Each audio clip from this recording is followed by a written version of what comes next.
上支影片我们到了策马特非常有名的五湖践行步道，那边有5座很漂亮的高山湖泊，每一座都可以看到马特洪峰。五湖步道还有之前去过的 Gornergrat 登山列车的影片连结，放在下方资讯栏。下午我们要骑7公里的滑板车，一路骑回策马特，会在策马特小镇逛一逛，然后晚餐要去吃当地非常有名的黑面羊料理。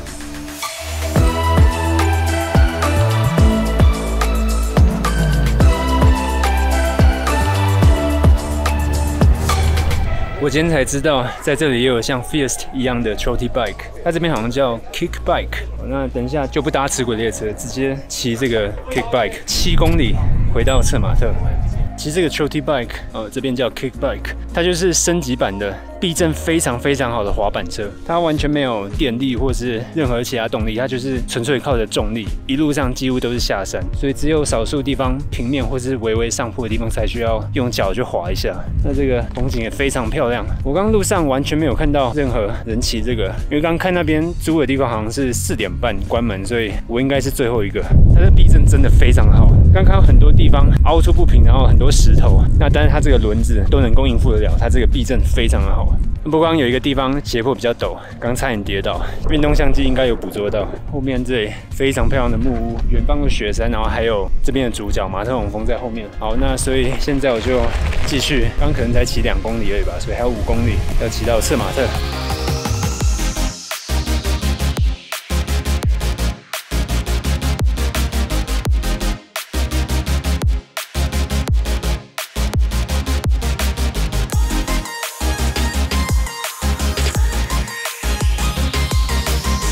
骑了差不多40分钟，那看到旁边这个路牌，它这边有很大的标示，写着就是要归还这个滑板车，所以像这边大概就几乎已经到了策马特的小镇，可以看到马特洪峰就在后面，非常漂亮。好，那现在就去还车，等下就到策马特小镇去走一走，然后去吃晚餐。它这个滑板车归还的地方就在早上齿轨列车的地方，那他们应该就是用齿轨列车再把滑板车载上去，所以现在我们一样通过了早上搭齿轨列车通过了山洞。那晚上餐厅定6点，现在还有20分钟。 来给大家看一个非常漂亮的地方，因为一般的观光客他们就是从火车站下车，然后在 Bahnhofstraße 就火车站前的大街，或者就是到山上去。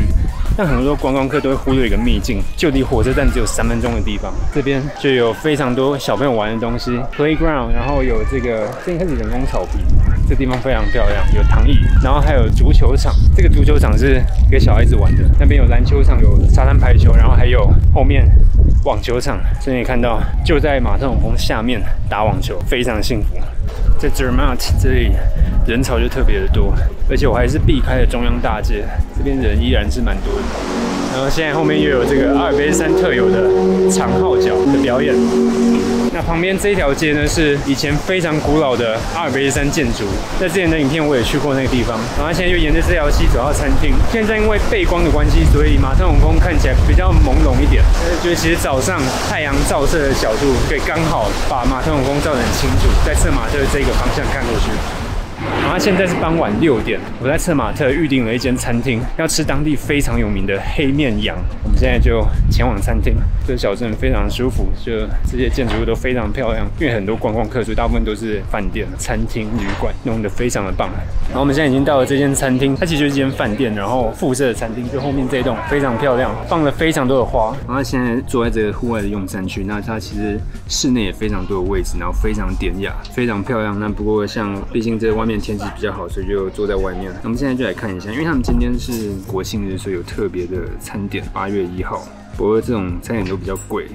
羊排再加上 oyster， 看起来是蛮高级的。那我刚刚看到了一个比较特别的，叫做炖羊肉，然后它这边有标明是黑面羊肉，所以我应该就点这一个炖羊肉，然后再加上饭还有蔬菜，肉类都是落在30几到40几块瑞士法，最贵的应该是牛排，然后它也有 cheese fondue， 也有地道的 raclette 瑞士美食，然后他们刚刚又送上了这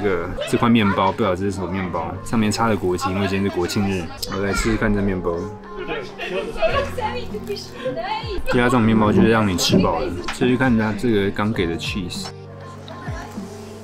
这超香的，这个放在嘴巴里面的感觉非常棒，这个味道不会腻，就非常的顺口，很少会有这种东西那么顺口。应该是 butter 再加上 cheese 或是 ricotta， 可能是融合在一起的。我很确定它有 butter 在里面。我们现在上的 soup of the day 这道浓汤，红萝卜的酱汤，这明显它就是用红萝卜去把它打碎的，这个质地看起来非常不错。我们来尝一口看看。它这个姜的味道蛮重的，也有很浓的红萝卜味道，可是喝起来不像浓汤的感觉，就是它感觉介于浓汤跟清汤之间。我觉得喝第二口之后，感觉这个味道就进来了。原本第一口觉得还行，第二口就觉得它这个味道姜跟红萝卜味道混合在一起，非常的香。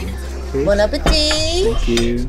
好，所以这个期待已久的黑面羊肉终于上了，它这个肉非常的大块，我们就直接先来试一口看看。这个黑面羊肉它跟普通的羊肉有一点点不太一样，它可能是没有煮到全熟，就是有一点点微微生的感觉，其实非常好吃。然后这饭呢，我觉得还不错，但是奶的味道有点重了一点点，但它的口感是非常好的，粒粒分明又不会太硬。感觉这黑面羊肉吃起来就是你会突然觉得嘴巴里面有羊肉的味道，又有一点点牛肉的味道，大概一般的羊肉占80%，然后牛肉占20%的感觉。它这个应该是小黄瓜，外皮是黄色的，非常特别，试试看。它应该不是小黄瓜，它比较有节瓜的味道。那节瓜刚刚还会低脂，非常的有水分。刚这家餐厅总体而言觉得非常的好，它使用的食材都非常的棒，非常值得来品尝他们的美食。它是会让我再想要来吃的一家餐厅。然后它现在距离火车还有40分钟，所以我就在策马特小镇这里走一走、逛一逛，这里真的非常的漂亮。然后现在这时间有非常多的人在吃饭用餐，这边大家都是在户外用餐，觉得非常惬意，非常的舒服。然后现在我经过了后面这应该是他们的坟墓。他们坟墓真的是超级漂亮，就他们的坟墓上面都会有一些鲜花，他们的墓碑都弄得非常有质感。那现在来到了中央大街，可以看到后面有他们非常漂亮的教堂，然后这条大街上面有非常多的商店、纪念品店、精品店、餐厅、饭店、超市等等，各种东西都有。每一间建筑物、每一间房子，他们都有自己的特色，非常的漂亮。然后现在看到旁边这个 The Matterhof， 看起来是一间非常高级的饭店，应该是5星级吧。另外一侧的话，这边就是非常亲民、非常漂亮典雅的建筑物。虽然这边他们弄得非常的商业化，但是还是会有那种度假的感觉，因为他们真的弄得非常的漂亮，非常的干净，然后气氛都弄得非常的好。好，那沿着中央大街一路走回来，到了火车站，现在就准备搭火车。那来到火车站可以看到这边绣的大大的交通部台湾铁路管理局，然后还有阿里山森林铁路，这就是马特洪峰他们这边的火车、列车、直轨列车跟台湾算是姐妹铁路的关系。然后在策马特车站的地下室这边有厕所，然后也有非常多的置物柜，因为有些观光客他们可能早上 check out， 他们还要再玩一整天的话，那他们的行李就可以摆在这个地方。如果饭店不给他们摆的话，就可以摆在这个 locker 里面。